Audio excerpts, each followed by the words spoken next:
leen dalal yéen waa Mindiss TV di rafetlu ci ñëw bi ngeen ñëw fii pour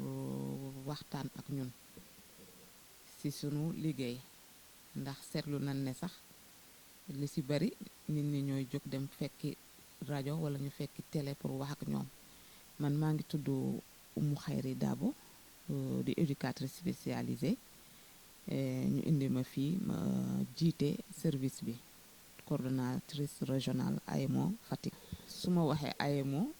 parce que boo xoolee dañu am ci bànqaas bu mag bu ñu bokk ñun ñu ngi AEMO ñu ngi bokk ci direction de l'éducation surveillée et de la protection sociale moom mu bokk direction boobu mu ngi bokk ci nekk ci tutelu ministère de la justice donc ñu ngi bokk ci mbootaayu justice lañ bokk. AEMO nag ay araf la A E M O A bi mooy action E bi mooy éducative M bi mooy milieu O bi mooy ouvert donc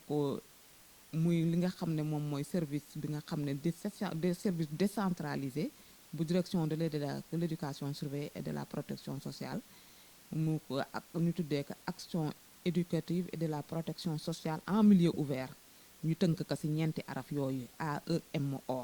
AEMO loolu mooy service bi donc service bu dépendre ci service nguur la bokk du agence du association donc service nguur la di bokk taxawu ci yar ak di yar xale yi di bokk service boo xam ne dafay nekk di yar xale yi boo xoolee AEMO service yu direction de l'éducation surveillée et de la protection sociale juróomi service lan AEMO nekk en général ñu placé ko boo demee ci dans 14 régions yëpp am na coordination AEMO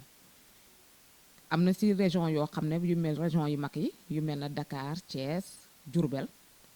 ñoom dem nañ ba am lu ëpp ñaari AEMO parce que ci département yi dafa am AEMO bu demee commune bu Dakar am na fa moom tamit ñaari secteur ndax population ci fonction population bi ci lañ yëkkatee AEMO yi mais ñu xam tënk rek ñu xam ne au niveau de chaque région y a un service am na kay région boo dox dem fukki région yeeg ñeent yépp am na service AEMO muy liggéey directement ak tribunal bi nga xam ne mooy tribunal bu mag bi ñu koy waxee tribunal bu grande instance ñoom ñoo parce que ki nga xam ne juge bi liggéey ak AEMO juge boobu foofu la nekk ci tribunal bu grande instance du ne nag tax ne ñu ne AEMO du liggéey ak tribunal d'instance ndaxte boo xoolee tribunal njaboot yi mooy tribunal d'instance yi AEMO dafay liggéey aussi ak tribunal d'instance mais xale yi lu leen di àtte ak bu ñu ngi koy tribunal bu mag moo koy àttee loolu moo tax ñu ne AEMO ñu ngi ko samp ci wetu tribunal bu mag muy tribunal de grande instance AEMO bu Fatick nag fii ñu ngi ko créé en 1997 ndaxte boo xoolee toog nañ lu yàgg ñu door a indi tribunal grande instance ci Fatick donc AEMO boobu lañ ko def boobu ak léegi juróomi chef de service bi ñoo fi jaar ku njëkk a nekk coordonnateur AEMO fii doomu waa réew mi la woon muy ndem ci yàlla maam Maxa Ngom Tamsir Ngom moom moo ko fi nekk moom fi nekkee ba bi mu demee retraite en 2009 ñu indi fi ki ñuy wax Sadibou Sy yàgg fi muy jógee fi ñu yóbbu ki ñuy wax Moussa Sy yal na ko yàlla yërëm te yeexuñu tey mu jógee fi Moussa Diop donc moom moo fi nekkoon dem ci yàlla yal na ko yàlla xare aljana mu nekk fi jógee bi mu fi jógee ku ñuy wax Demba Samba Thiam bi mu fi ñëwee ba nekk fii après mu réussir benn concours mu demaat jàngi ba mu demee jàngi nag am mu nekk intérim comme moom ak ku ñuy wax Adama Diop ñoo fi nekkoon Adama Diop tamit doomu réew mi la doomu Fatick la mu nekk fekk Adama Diop def intérim bi ba 2014 ci leen ñëw ñu nommé Adama Diop ñu yóbbu ko Bignona ñu ñëw nommé ma fii man comme chef de service bi donc 2014 ba léegi maa ngi fii ci di liggéey ak askanu waa Fatick. AEMO comme ni ma ko waxee yar la ak defaraat ay jikko AEMO boo déggee ñu wax ko moom mooy ki nga xam ne direction parce que ñun direction lañ fi taxawal, direction de l'éducation surveillée et de la protection sociale. Direction de l'éducation surveillée et de la protection sociale comme ni ma ko waxee bokk ci ay direction wu ministère de la justice. tey jii bu ñu ko jëlee ci décret yi nga xam ne mission yi nga xam ne jox nañ ko direction de l'éducation surveillée, yar ak yaraat xale yi bokk nañ ci. ñu ne yar ñan ñi nga xam ne dañoo am jafe-jafe ak yoon, ñooñu dañ leen war a taxawu, protéger leen, assister leen. Donc dañ leen war a taxaw aar leen, gunge leen ci lépp lu jëm ci yoon,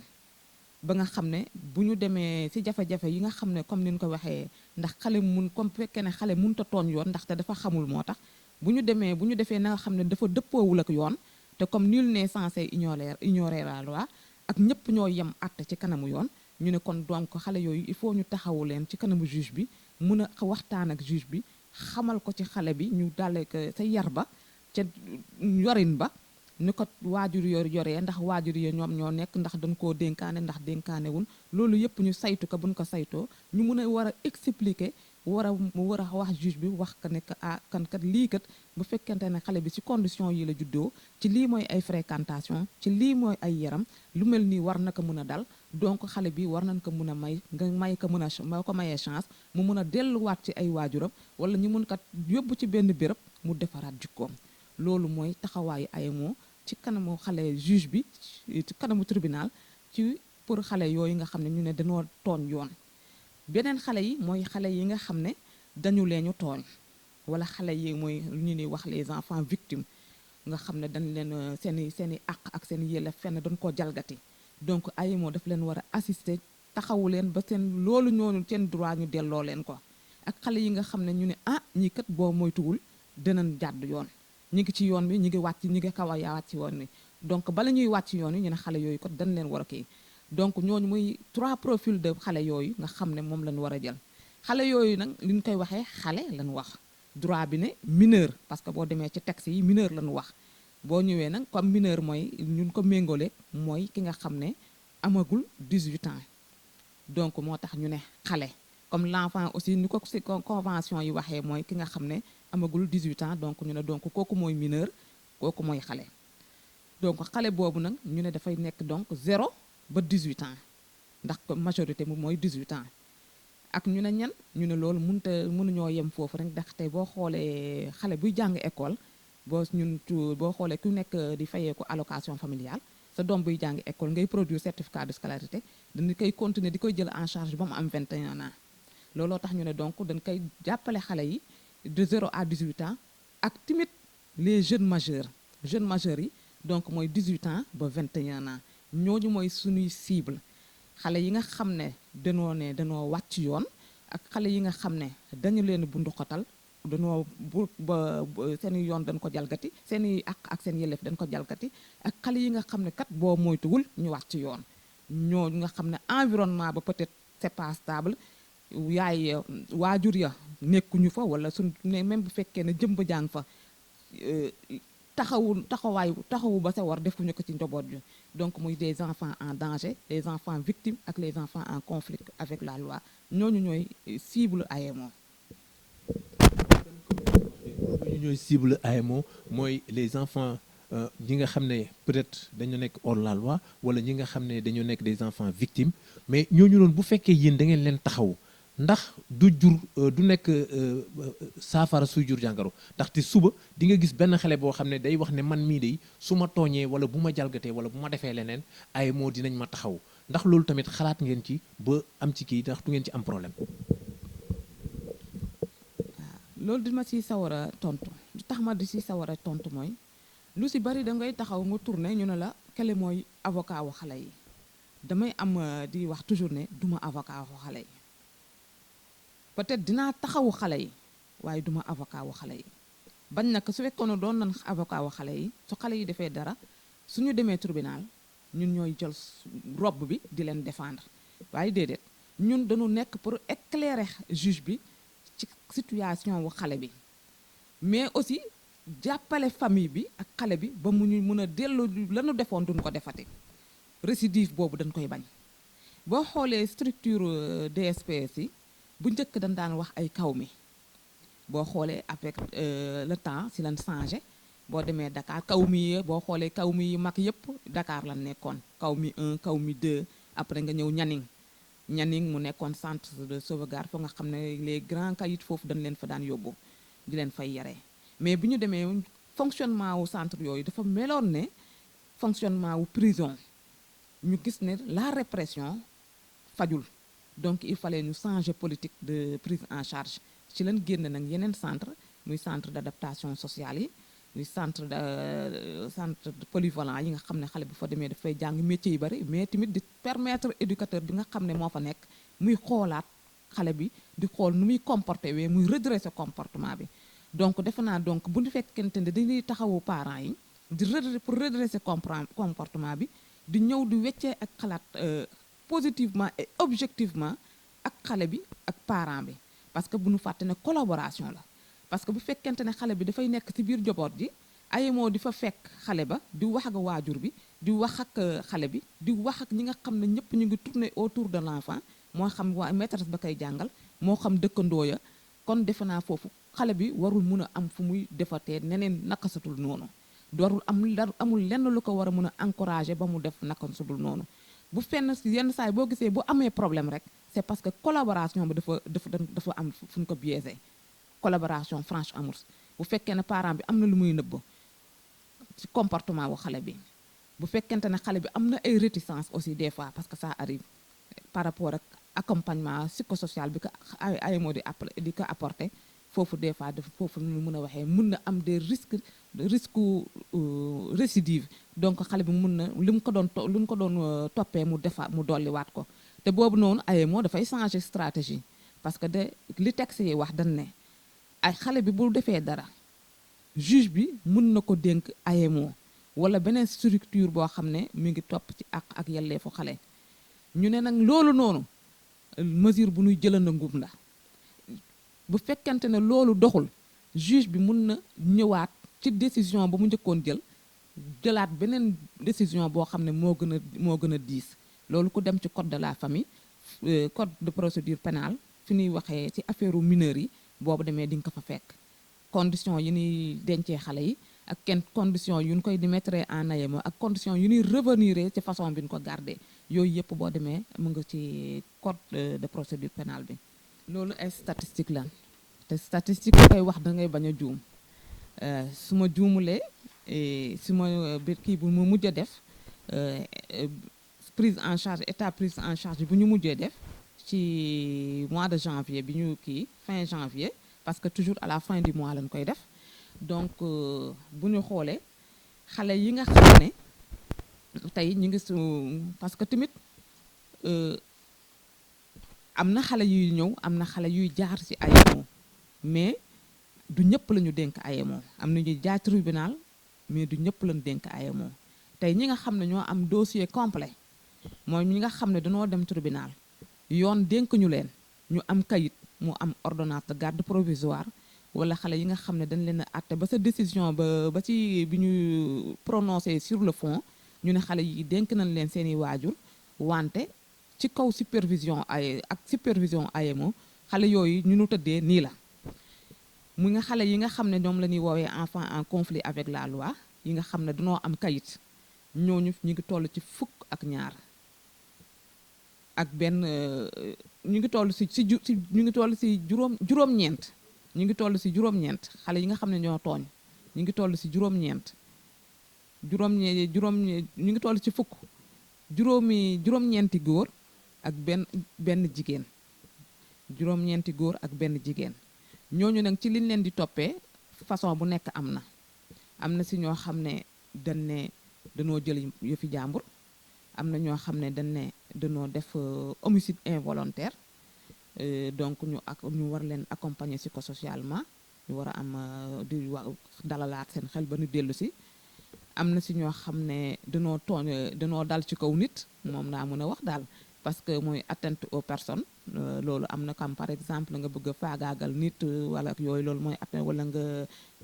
bëgg a def viol loolu mooy atteinte aux personnes atteinte aux biens yi nag yooyu ñoom ñoo ëpp donc loolu mooy li nga xam ne façon wu yu ñuy kii mais ci fekkente ne yi nga xam ne xale yi nga xam ne nag danoo leen di tooñ wala ñu suñ leen jàppalewul kat muy comme ni ko code bi waxee assistance éducative bi nga xam ne ñu ngi koy indil bépp bi xale bi nga xam ne njàngam santeem dañu gis na dafa sooxe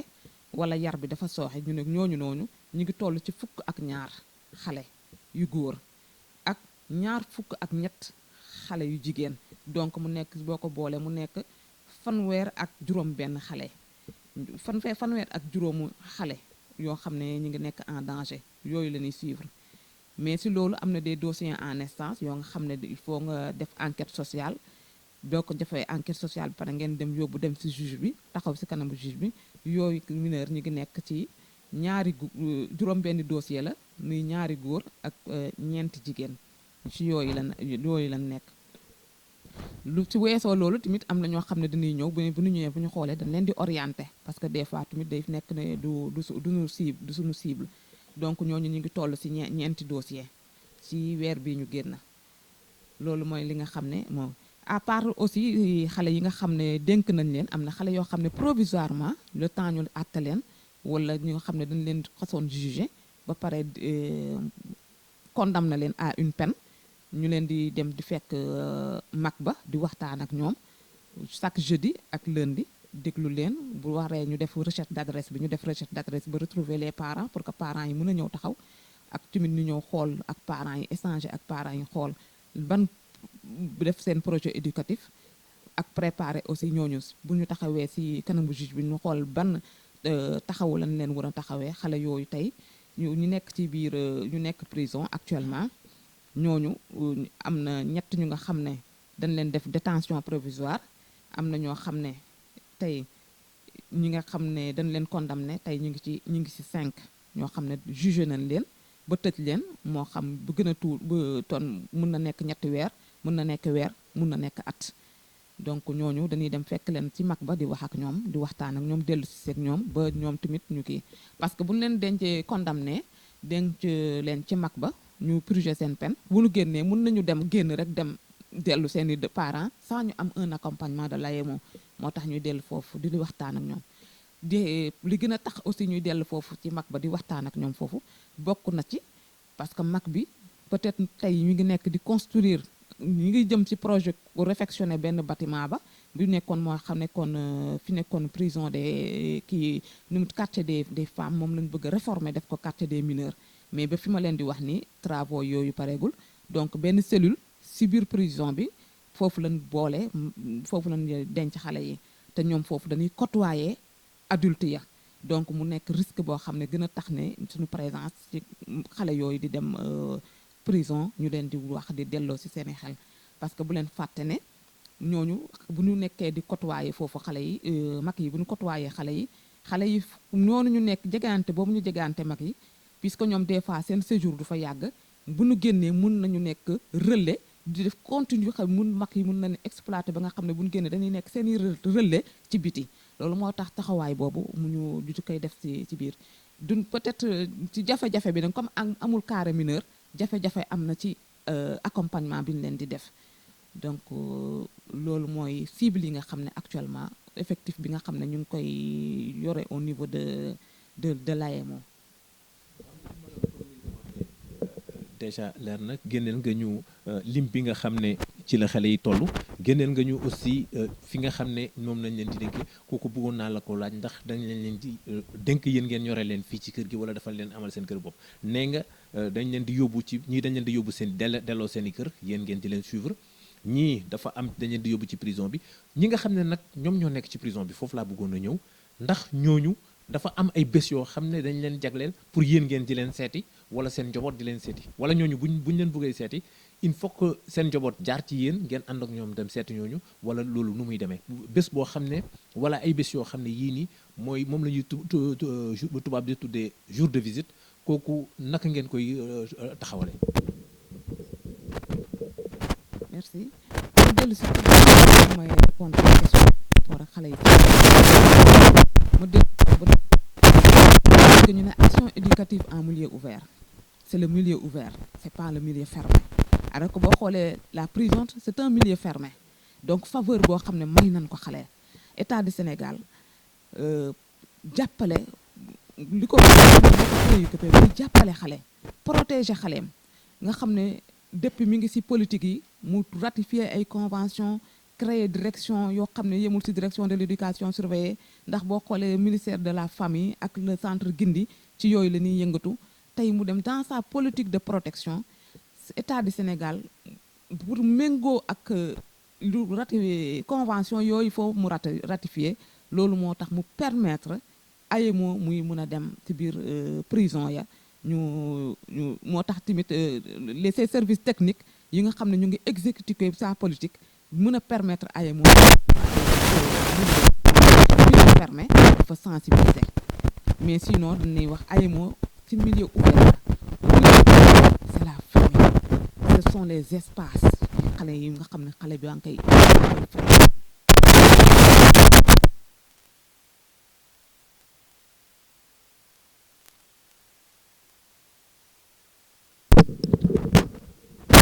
établissement scolaire bi dem rencontrer les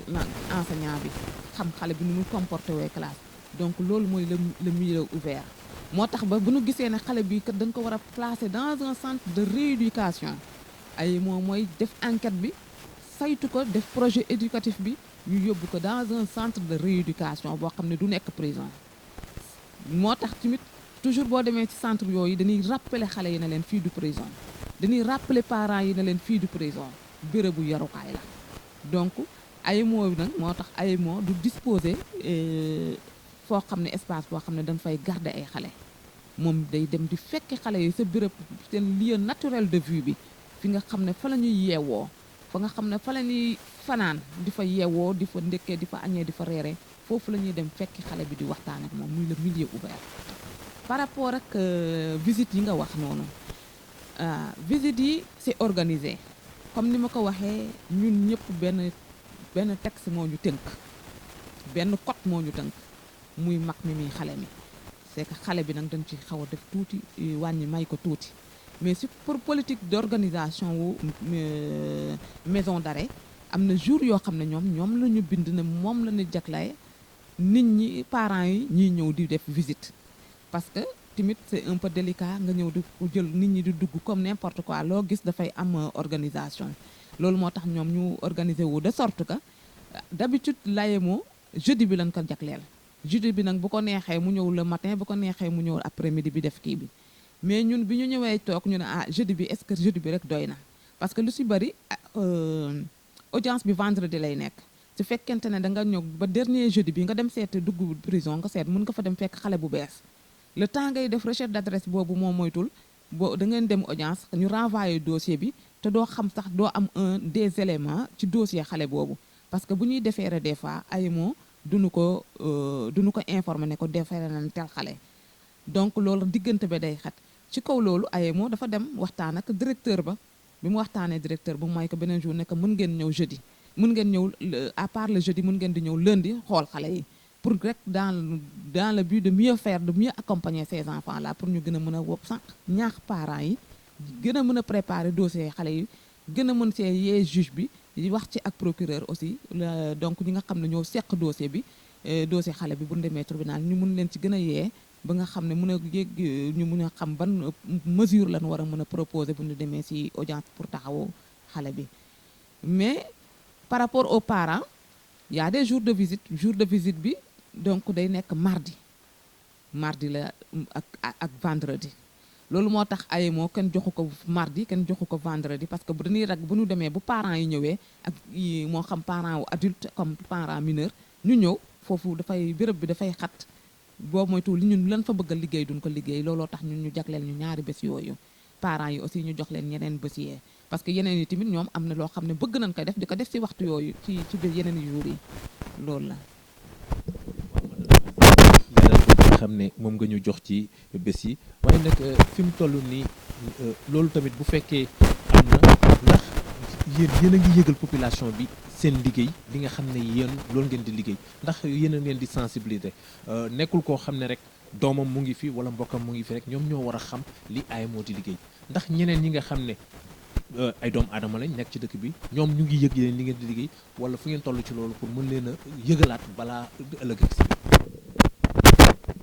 ah li nga ma wax ni mooy defe naa cadre sensibilisation bi ak prévention pour la prévention te xam ne rôle prévention boobu dafa dekk aussi ci mission wu de la direction de l'éducation surveillée de la protection sociale boo xoolee tey ci sunu plan PTA ñu ngi ci nekk ci liggéey di ko gën a defaroon nañ ko mais dañ koy gën a parfaire donc am na des sensibilisations yoo xam ne programmé nañ ko def moo xam ci sunu activité propre moo xam ne aussi ci activité ci kuréel bi nga xam ne ñu ngi ciy yëngatu ñu bokk seq ko ak l'ensemble service yi nga xam ne yépp ñooy liggéey ci protection de l'enfant mu bokk ci stratégie nationale de la protection de l'enfant muy comité départemental de protection de l'enfant bi nga xam ne préfet mooy autorité bi ko jiite point focal bi di nekk action sociale donc avec ci sedd prog PTA comité départemental de protection de l'enfant boobu bi nga xam ne tey ji defar nañ ko kenn validé ko parce que je pense que suñu demee ci fan yi néew dinañ woote réunion préfecture pour mën a valider comité kii boobu PTA boobu boo xoolee def na ci ay kii de sensibilisation ak yoo xam ne ay causeries la yoo xam ne dañ ngay prévoir génn dem ci commune bi moo xam ne gém ci yeneen département yi ci yeneen communes yi muy commune yi Niakhar Fimela Tataguine pour gën a mën a waxtaan ak waajur yi loolu daan nan ko def mais dañ koy gën a defaat parce que tamit dañu gis ne doyul mais le constat bi ñu def moom mooy malgré lu ñu génn des fois yëf yi day am gars yi bëgg ko bloqué ci kër yi lu mel ne surtout ak abus yi dañuy jël bloqué ci kër yi wala nga gis nit ñëw au début de l'année mu ñëw na la may ma fourniture scolaire nga gis na kii kat chaque année mu ñëw na la may ma fourniture scolaire soo ma mayut fourniture scolaire samay doom du jàng kon donc ñàkk am fourniture scolaire mun na tax xale bi bañ a jàng te xale bu jàngul occupé boppam xale boo occupé wul dina occupé boppam xale bu occupé boppam nag bul xam la muy occupé boppam donc mu nekk un mineur en danger donc mais da ngay gis parent xam ne day ñëwaat nga ñëw na ko ah man de du ma couleur du ma service boo xam ne day maye mais liñ may jox budget bi ñu may fonctionner jox nañ ma ci loo xam ne xale yin ma dénk dama leen see war a jàppale donc pour ma mën la jàppale bu fekkente ne xale bi loolu mënuloo dafa lay dëgër bopp dafa commencé di indi ay tànku jafe-jafe ci yar bi wala amul jumtukaay yi muy jàngoo nga xam ne vulnérabilité bi dafa nekk parents yi ay loxoom jotul parce que vulnérabilité ñàkk mun na tax xale def naka sul dul noonu naa laa jàppale de ndax doo bëgg a gis xale bi mu ñàkk a dem école ndax lan ñàkk fourniture nga ne ko mais da ngay ñëw nga régulariser mais da ngay gis parent boo xam boo ko def xasee ba def loolu boo ko gisaatee déwoon lu du ñëwaat te bu ñëwee même chose la lay waxaat donc mu mel ne dafa am benn perception boo xam ne dañ ko am ci tribunal ndax ñun tamit ci tribunal lan bokk ci justice lan bokk te dañu encadrer suñuy mission ndaxte xale booy dem ci moom war na am kayit bu la permettre nga dem ci moom parce que kenn dénkulu ko looy wax ak moom te àdduna dafa dafa tëradi ndaxte dama fi mën na góor ak jigéen sax des fois mën nañ leen ne taqal leen boo demee ci tubaab yi da ngay gis tey boo nekkee xale ak xale di wax ak moom amuloo droit mu nekk ci foo xam ne dafa ki nekk ci biti warulaa gis fi ngeen di nekk dafa war a def ba nga xam ne ki nekk ci biti dina la gis ba nga xam ne kenn du mun a ñaaw njortu ne am na loo xam ne yéen a ngi koy def naka si dul noonu ci biir donc muy wane donc nous avons besoin layemo donc par souci de ce besoin là encadrer suñuy mission ak saytu bu ñuy saytu dañoo soxla ñu yoon moo ñuy dénk ñu liggéey bien que danañ def prévention bi sensibilisation la mais pour ñu mën a natt lu ñuy liggéey justifier suñuy budget kayit yi nga xam ne tribunal moo ñu dénk kii ci loolu lañ koy nattee donc des fois dinañ pêcher loo xam di def loo xam ne pour jàppale askan wi pour jàppale njaboot gi pour jàppale xale bi ba nga xam ne des fois lu ñu ko war a ko defalee du noonu mais donc population bi ñoo dellu war a ñun ñoo ko comprendre xam ne du tax ne sa doom dem nga yóbbu ko ci AEMO def enquête ngeen dem tribunal yoon dénk la ko tax ñu ne xale ba daa bon déedéet mais dafa bokk ci procédure bi nga xam ne yoon moo ko tëral ñu ne noonu lañu war am critère d'éligibilité de l'OGP am na mais aussi critère bu ñuy accompagner xale bi dafa am donc ñuy soññ rek population bi ci loolu xam ne assistance éducative moom yoon moo ko permettre pour mun a jàppale mais du parce que xale bi dafa tooñ moo tax il faut ñu comprendre loolu pour que ñu seen doom ñi gën leen mën a ko accompagner pour mun a xam xale bi ndax boo ko fa tegee kat xelam dana dal donc yooyu donc muy des moyens yoo xam ne war nga ko déplacement xam ne dañ koy def macha allah am nañu budget macha allah parce que am na service yoo xam ne ñoo leen tane mais aussi du tere ñu ne ñu gën ñoo defaraatal suñuy service parce que tey boo xoolee bu ñu jëlee xale dans le cadre du CDPE on sait que les CDPE actuellement boo xoolee amuñu ay moyens bien que ñu ngi ciy travailler ak yenn ONG yi dina ciy jàppale mais boo xoolee tey xale bu ñu la indilee xale tey dañu des fois mën nga jóg ñu ñëw indil la benn xale ci le matin xale bi ne la man ndékkiwu ma heure añ jot da ngay obligé nga looy da ngay obligé génn ci sa poche def ndékki def añ après nga xool xale bi koo koy dénk mu teel la ko te kan koy dénk xanaa doo ko dénkee ci loxoy neen bu fekkente ne ñëpp xam nañ budget état nuñ koy defee da ngay bind engagé yóbbu tribunal mu dem am yóbbu CRF mu signé ñu valider le temps ñu liquider donc loolu dafa am benn circuit xam nga loolu moom munul def prise en charge d'urgence donc ci loolu gën moo tax ñu gën a say ñaax CDPE yi ñu am ay financement pour la prise en charge d'urgence la mu mun a nekk loo xam ne luy gaaw la ci xale yi parce que des fois les enfants en fugue les enfants en errance foofu nañ leen surtout foofu daal mooy am problème mais macha allah pour le budget de fonctionnement moom mi ngi fi lu ñuy kii rek mooy ñu gën ñu jox ñu oto bu baax boo xam ne dinañ gën a mën a diligenter daal dossiers yi nga xam ne ñu ngi leen di dénk comme ni ma ko waxee AEMO ñu ngi ko installé auprès du tribunal de grande instance foofu mooy place am boo xoolee sax li tax ñu ñëw tey fii ci local bi mooy bi tribunal bi mu nekkee fii ci marché bi boobu AEMO boo xoolee mi ngi woon ci biir tribunal bi mais tribunal bi mu màggatee ba war a toxu ñu jox leen local ñu ngi leen njëkkoon jox local fële ca kër Paul Faye ba amoon na boo xoolee benn instant boo doon tourné ci dem ci greffe ba doon nga gis benn plaque bu ñu defoon foofu bind sa AEMO mais foofu benn bureau la woon bi ñu toogee ñu xool ñu ne AEMO nga xam ne dafay am coordonnateur am magasin ndax loo gis dina am fu ñuy denc bagage ya am équipe éducative ñu jox ko benn salle lii dafa xat pour nekk bureau pour AEMO mun ko utiliser ci la ki fi nekkoon boobu noonu muy Sadibou Sy mu dem bind lettre gouverneur bi mu bindee lettre gouverneur si la ko joxee ak fi la joxee AEMO ne kon AEMO nañ ko jox sër fii ñu nekk nii mu nekk ex-urbanisme bi ñu jox ko AEMO pour AEMO mun kii fii am nañ fi on est un peu à l'aise parce que des fois je dis un peu à l'aise parce que tey bu fekkoon ne woon tey actuellement boo xoolee ci kii bi ñett lan fi nous sommes 2 éducateurs yoo xam ne avec matricule kenn ki nekk 3e élément bi vacataire la amagul matricule donc à tout moment donc contractuel la à tout bu contrat am jeexam mën nañ ko renouveler comme mën nañ ko ñàkk a renouveler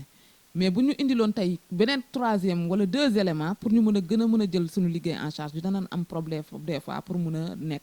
boo xoolee benn instant loolu moo gën a favoriser magasin bi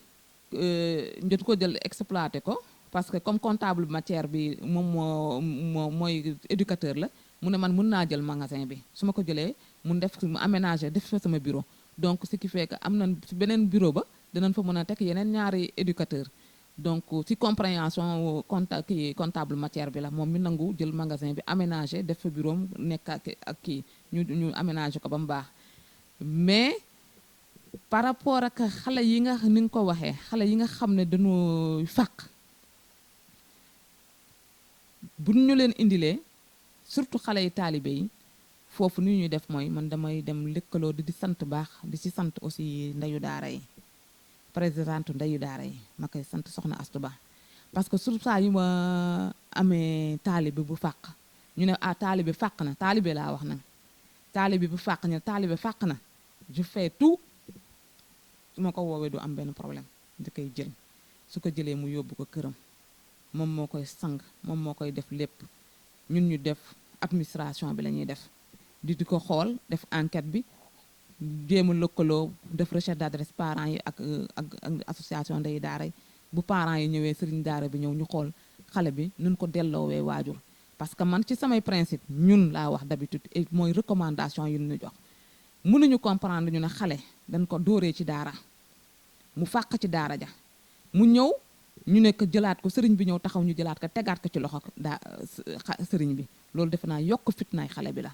loolu moo tax à chaque fois bu ñu ko jëlee bu nekkee situation bi dañuy exiger présence su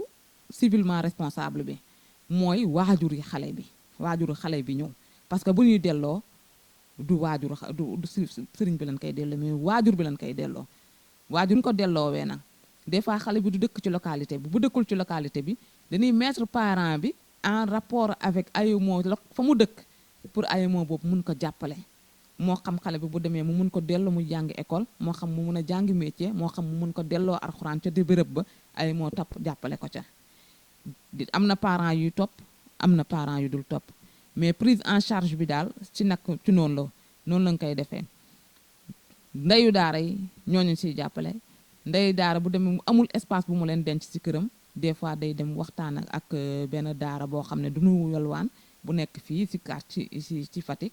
mu dem yóbbu ko dénk ko muy président départemental maître coranique yi mu demee mu dénk ko le temps ñu def recherche d'adresse bi su fekkente ne loolu mënul antu des fois am na chef de village yoo xam ne dañ leen nangu aussi accueillir xale le temps téye ko le temps ñu def recherche d'adresse boobu su loolu nekkul dañuy bind même bu fekkee ne une semaine lay nekk ñu bind ñu def rapport bi dem devant le juge bi jël mesure bi ñu placer ko CPA parce que tout simplement à Fatick amul internat donc internat yu ñu gën a jege bu fekkente ne xale bu dekkul bu jaarul yoon la xale bu am plus de 13 ans kooku dañ koy yóbbu ci centre polyvalent lu ci gën a bari yu ñu jege yu gën a jege muy centre polyvalent bu Cukki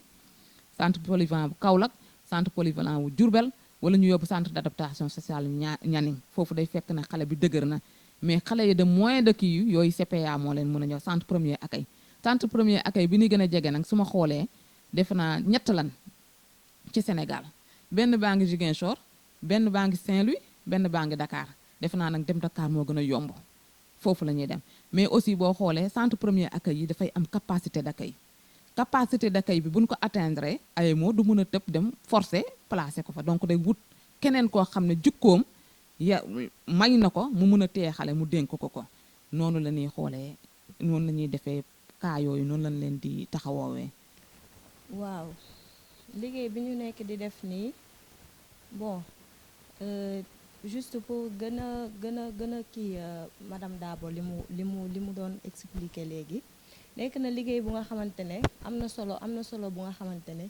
gën nañoo soxla ñu ci jàppale man damay gën a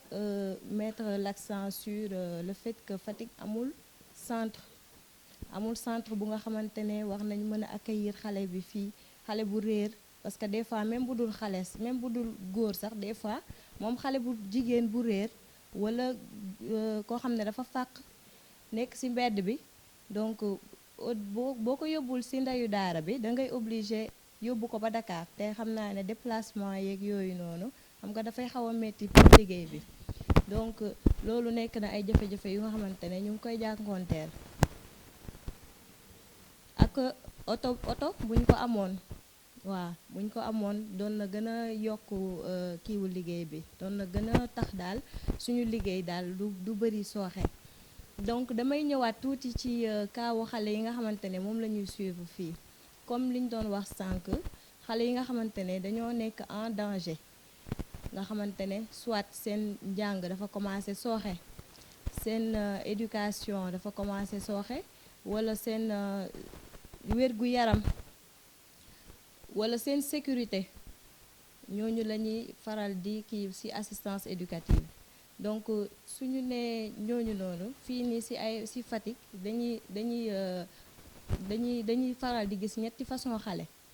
ñi nga xamante ne comme ni ko madame Dabo waxee sànq dañ leen tooñ ñooñu dañ leen di négliger parfois dañuy nekk seen kër négligence bi ëpp na jéggi na dayoo ba nga xamante ne kenn xoolu leen kenn lijjantiwu leen donc xale yooyu noonu dañ leen di jéem a saytu lan mooy problème bi au fond. foofu noonu comme ni ko madame waxee tout à l'heure prison ba accès ba ñun c'est réservé lundi ak jeudi waaye li ma ci mën a yokk mooy parfois xale bu fay dóor a ñëw yenn saa dañ ñuy woo ñu dem dalal xale bi ne ko daal fii bul am dara looy ragal dinañ dalal xelam parce que xam nga xale buy door a dem prison day tiit dem waxtaan ak moom ba xel bi dal mu mun a toog foofu sans jafe-jafe yu bëri dañ fay faral di dem aussi di waxtaan ak ñoom di def ay causerie ak ñoom di leen di waxtaan ak seeni wayjur yi ñu ñëw fii pour ñu préparer audience bi audience bu jotee aussi dañ leen di taxawu bu baax a baax comme ni ko madame waxee ba juge bi mun a xam ne ndeketee xale bi kat ay jafe-jafe moo tax donc xale bi il a besoin plus ñu jàppale ko ba mu mun a tegwaat ci yoon bu normal loolu côté boobu dañ ko fay def mais aussi li may yokk mooy yeneen xale yi nga xam ne dañ leen di suivre ñu nekk commune Fatick wala ñu nekk dans les autres départements dañuy faral di dajeek ñoom ne serait-ce qu'une fois par mois monter lu ñuy wax club AMO ñu ñëw fii ñuy def ak ñoom ay activités socio-éducatives ñu nekk dans les autres départements ñu dem foofu dajaleen foog naa démb rek la fi xale yi jógee fii ci AMO bi ñu def ak ñoom ay waxtaan mooy xale yu ñuy suivre ak ñi dëkk ak ñoom waaw jafe-jafe yi nag moom wax nañ ko ba pare mooy région la bu ñu nekkee région te amoo oto amoo yenn moyen de transport yi déplacement bi day métti waaw aussi gis naa ne li ma ciy yokk mooy personnel bi un service régional de pour toute une région difficile d'accès comme la région de Fatick nga am 3 éléments ci sa personnel c'est très insuffisant même si am nañu yaakaar que dinañ renforcer équipe bi très très prochainement parce que ka nga xamante par exemple def na des années wala des mois dans la rue wala def na dara ba yàgg prison mu génn yow nga tegaat ko ci yoon bu baax bi loolu xale yooyu bari nañ ci bari. par rapport à la prise en charge luy weer bi ñu nekk nii rek dox ba taseeg benn kii ma ne ko ma dox ci booru corniche bi ma taseeg moom ma ne ko yow yaa ngi ci dëkk bi mu ne wulaay sa numéro laa amatul mais mu laajaat ma numéro bi laajaat ma numéro yeneen kii ne ma léegi de maa ngi ci béréb bu maa ngi liggéey ci benn boîte bu mag la mais puisque daal la confidentialité moo tax du ma tudd boîte bi parce que mun na Fatick dafa xaw a xat waa xam nga mun nañ dem recherche ba trouver ko donc mu ne mu ngi ci macha allah léegi ci benn boîte mu mag di liggéey fii di liggéey ma ne ko alhamdulilah. ñu génn ñu wutat lijjanti ba wutalaat leen école ñu jàngi mais y en a qui se sont très mun naa ci am na ci ñaar yoo xam ne man dañu tey su ma toxee ci dëkk bi ba taseeg ñoom damay fier parce que dañu ñëwaat génnaat dem redoubler wun dañu dem am bac kenn ki dafa ñëw am kenn ki niveau BFM la woon ba mu demee dafa dagg BFM am les gens se demandaient naka la doon def ba am note yooyu mu am BFM am macha allah actuellement mi ngi au lycée keneen ki am na bagam génn na ma nga université ça fait maintenant 2 ans donc loolu fierté la bien que tamit du lépp la ñuy wax waaw mais nga taseeg nit ki rek mu ne la lii la rek da ngay sant yàlla delluwaatul sa la mu nekkoon wala lañ ko doon reproché li may tëjee rek surtout mooy woo parents yi ndax dañ ne booy jubbanti da ngay fekk nga jubbanti luy tooy mais bul nekk ba mu dëng nga jubbanti ñu ne ki nga xam ne aussi danga ko bëgg mbëggeel du rek di nëbbal parce que booy nëbbal dana mos a jël giléem xajul nu ni koy waxee giléem xajul ci ronu lal bu yàggee dana màgg te bu màggee ni ñu koy nëbbal dana feeñ donc bu leen tiit dara bu leen ragal dara ci AMO service social lan di jàppale xale yi nga xam ne dañoo am jafe-jafe ci seen yu dund jàppale bi nag du loo xam ne dañuy yëkkati di leen koy may mais gunge la boo xam ne dañ koy def di waxtaan di sotti di fas di nas di nocci mënuñu li yëpp lu ñuy def ci àndandoo yi lañ koy def dañ ko ñun ñoo koy def ensemble donc loolu ñu ngi ñaan ñu xool naka lañ koy defee ñu ensemble bu leen am lu ngeen di tiit lu ngeen ragal bu ngeen am lu leen jaaxal ci seen biir njaboot ñëw leen ñu waxtaan ci ñun nag pour ñu gën a mën a ànd dégg nga il faut ñu jàppalante boobu nag confiance la laaj kóolute AEMO nag ñu ngi ko waxee ñu ngi bokk ci ministère de la justice ñu tepp ci direction de l'éducation surveillée et de la protection sociale ñu nekk fii tey ci bureau ex urbanisme nekk ci route de Foundiougne ci Escale bu ngeen ñu soxla wooy foofu ngeen di ñëw suñuy numéro téléphone nag c'est le 33 949 15 69 suñu boîte postale c'est le BP 269 Fatick